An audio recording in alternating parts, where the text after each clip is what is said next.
This is Larry Bonaroto from LarryOnLearning.com, and this is your Morning Minute. Are we reaping what we have sown? Actions, reactions, and inactions all have consequences.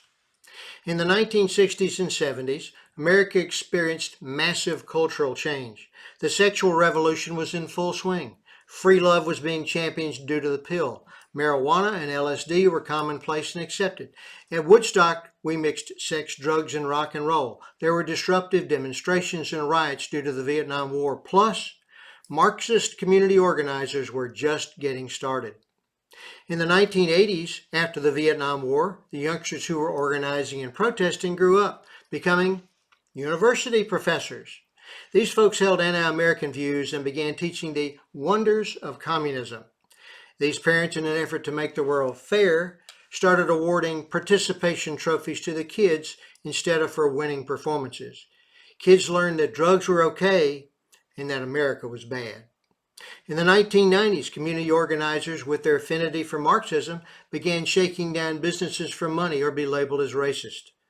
The push for legalized marijuana was now gaining steam across the country. The kids who'd received their participation trophies were now teaching a new generation about how evil capitalism must give way to the wonders of communism. New recreational drugs were commonplace with both adults and kids, and Hollywood was turning out lots of movies celebrating violence, sex, pleasure, and drugs. In the 2000s, more and dangerous drugs like crack cocaine and ice were finding their way here. The attacks on September 11th shook us to our core, igniting a new wave of American patriotism. However, by the end of the decade, we elected our first black president, who was one of those 1970s community organizers. Our college professors and high school teachers rewrote the history books in order to teach children the wonders of modern communism and how that capitalism discriminated against all non-whites. Politicians began pitting Americans against other Americans. In the 2010s, our teachers continued sharing their Marxist views with our kids. Starting in kindergarten and continuing through the entire educational system, kids learned how awful America was.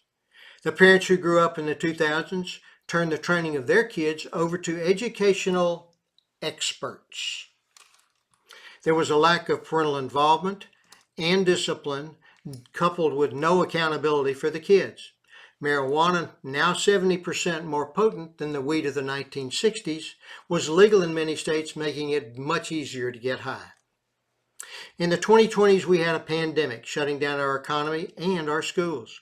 Learning became almost non-existent as our educational systems crashed and businesses failed. We legitimized drag queens teaching our children and opened our border to millions of illegals and fentanyl. Plus, we legitimized child mutilation. And now, we wonder why American children, who having never been trained in American exceptionalism, nor the greatness of America, are rioting, destroying property, and calling for the extermination of all Jews.